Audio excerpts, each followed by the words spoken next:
Usama bin Laden کی ہلاکت پر بات کرتے ہوئے تمام امریکی اہلکاروں نے یہی کہا ہے کہ اس کامیابی کا ایک اہم پہلو پاکستان کے قبائلی علاقوں میں کیے جانے والے امریکی ڈرون حملے ہیں، جن کی وجہ سے اسامہ بن لادن وزیرستان سے نکل کر کسی محفوظ شہر میں چھپنے کے لیے مجبور ہوا۔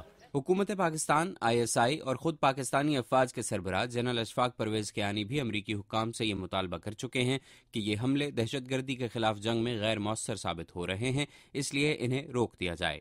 مگر امریکی CIA ان حملوں کو جاری رکھے ہوئے ہے اور سمجھتی ہے کہ ڈرون حملے دہشت گردی کے خلاف جنگ میں ایک اہم حکمت عملی ہیں۔ بروکنگز انسٹی ٹیوشن کے مائک اوہینلن سمیت واشنگٹن کے کچھ مبصرین کے مطابق یہ حقیقت سبھی جانتے ہیں کہ پاکستان میں ڈرون حملے پاکستانی سرزمین سے حکومت کی مرضی اور ISI کے تعاون سے کیے جاتے تھے۔ حال ہی میں پاکستان اور امریکہ کے تعلقات میں پیدا ہونے والی کشیدگی کے باعث امریکہ کی طرف سے ان حملوں میں ISI کا کردار ختم کر دیا گیا ہے، جس کے باعث بے گناہ شہریوں کی ہلاکتوں میں اضافہ ہوا ہے۔ مائیکل اوہینلن کہتے ہیں کہ ڈرون حملے ایک مشکل بن چکے ہیں۔ پاکستان کے عوام اور سیاسی رہنماؤں کو یہ پسند نہیں کہ کوئی اور ریاست ان کی سرحدوں کو پار کرے، حالانکہ اس بارے میں اس سے زیادہ مشاورت ہوتی رہی ہے جتنی ہم کبھی کبھار تسلیم کرتے ہیں، اور پاکستانی ان حملوں کو پہلے اس سے زیادہ نظر انداز کرتے رہے ہیں جتنا اب وہ کرنے کو تیار ہیں۔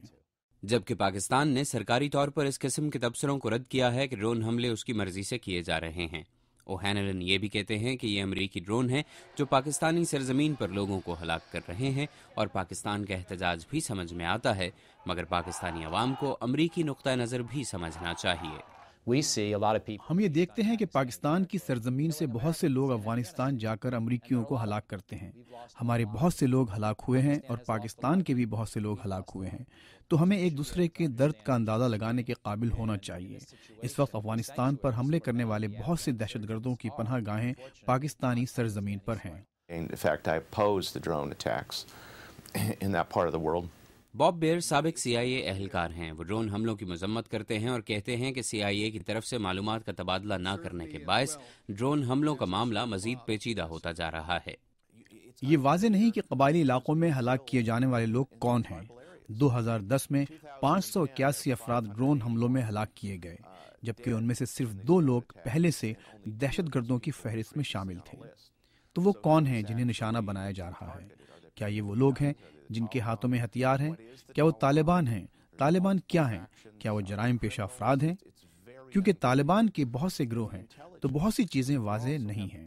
باب بیئر کے مطابق ایک مسئلہ امریکی انٹیلیجنس اداروں کا بھی ہے جو مختلف شکلوں میں پاکستان میں موجود ہیں، اور ان میں سے بہت سے ادارے ایک دوسرے سے معلومات کا تبادلہ نہیں کرتے۔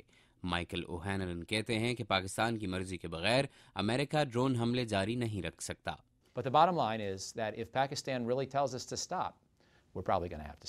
پاکستان کی حکومت اور اپوزیشن جماعتیں تو یہ مطالبہ کرتی ہیں کہ ڈرون حملوں کو روک دیا جائے، مگر واشنگٹن میں موجود ان حملوں کے حمایتی مبصرین کا کہنا ہے کہ اسامہ بن لادن کی پاکستان میں ہلاکت نے اس رائے کو مزید پختہ کر دیا ہے کہ القاعدہ کی لیڈرشپ پاکستان کے قبائلی علاقوں میں موجود ہے اور انہیں ہلاک کرنے کے لیے ڈرون حملے ایک مؤثر ہتھیار ہیں۔ محمد عاطف، اردو VOA، واشنگٹن۔